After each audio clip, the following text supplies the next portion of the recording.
Welcome to Silence is Golden, a series where I'm going to be showing you how to get Silent Assassin on Hitman Blood Money, Pro difficulty. We're going to start with a vintage year. Now, this is a pretty easy mission to do, and if you've seen Totally Pro Gaming, you've seen that I really like to mess around with this map. It's pretty fun, but that's not what we're going to be doing for this series. Here, I'm going to be showing you how to get the perfect rating of Silent Assassin. So we're going to start by climbing over here, and this guy is going to be asleep, so we shouldn't have to worry about him. So the first thing you want to do, as you saw, was go around and climb up here.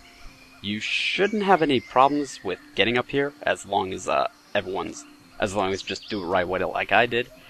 Now what I'm going to do here is I'm going to go downstairs, because that's where we're going to get our disguise.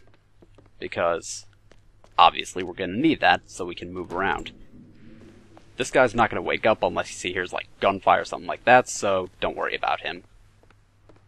So the next thing we're going to do is go in here. We're going to be taking out Fernando Delgado first. So you want to wait for that guy to be looking away and the other guy to be facing the other way, but that's not what's going to happen for the, unfortunately, right away. So we're going to wait for him to go that way.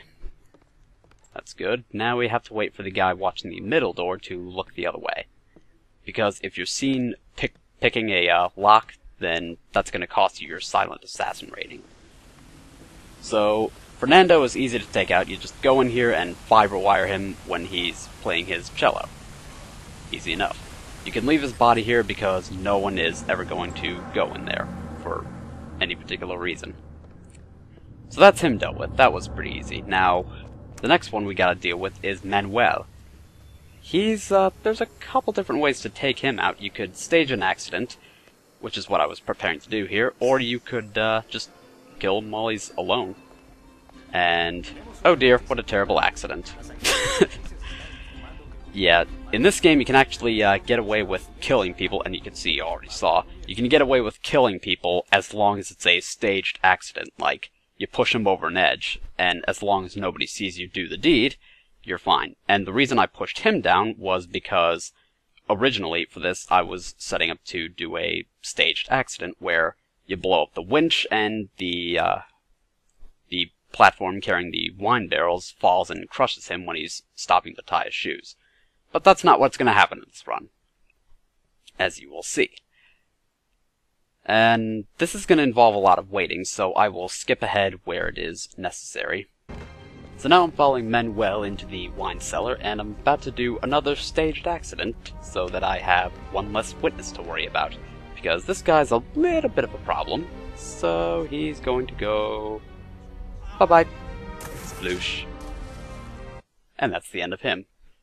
So, if I were to try to kill Manuel in his little room next door, then he's one of the people who might see me, so I want to get rid of him before I move along with things.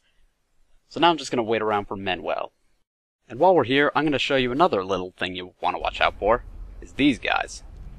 If I tried to push the guy into the vat while they were watching, that would have blown my cover completely, and I would have had to start all over again.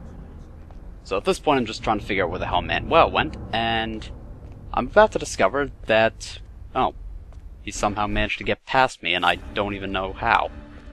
At any rate, it's time to kill him, so get him to face the other way, and goodbye.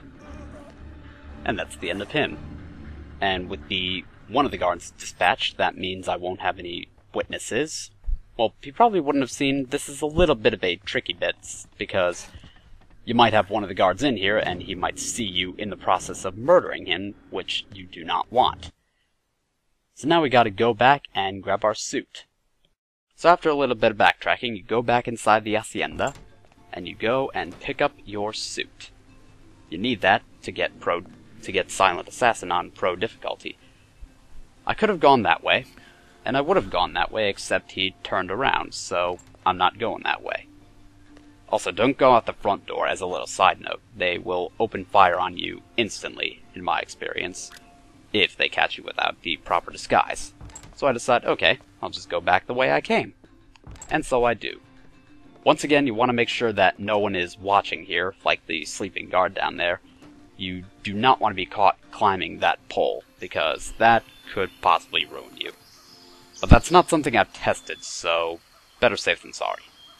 Anyway, climb down this pipe and creep through to this side. And here I'm trying to sneak, but unfortunately a guard does see me. But it's not a problem, it's not going to affect your rating. You're only trespassing. So they're not bothered massively by that. But this guy, you don't want him watching you going down.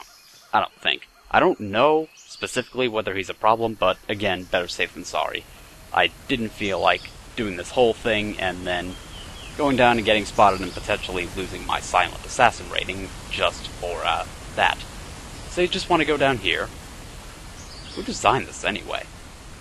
I wonder things like this in these video games. Just things that you take for granted in these video games, you just start to wonder, why the hell is the cliff like this? That's suspiciously convenient. Now, the other way down here would be the drug lab, but you need a disguise. And you could also get this guy and nab a disguise from him and go up to the drug lab. But, as you can see, that takes too damn long for my liking, so whoops-a-daisy. And then there's the other guy that you want to get rid of, just shove him into the water as well, because, you know, accidents happen. He spotted me, but that's not going to do anything to my rating, thankfully. And this guy's asleep, so you can just ignore him and get on the seaplane and be on your merry way. And that is how you get Silent Assassin on a vintage year, or at least one of the ways. Thank you for watching, and I'll see you next episode.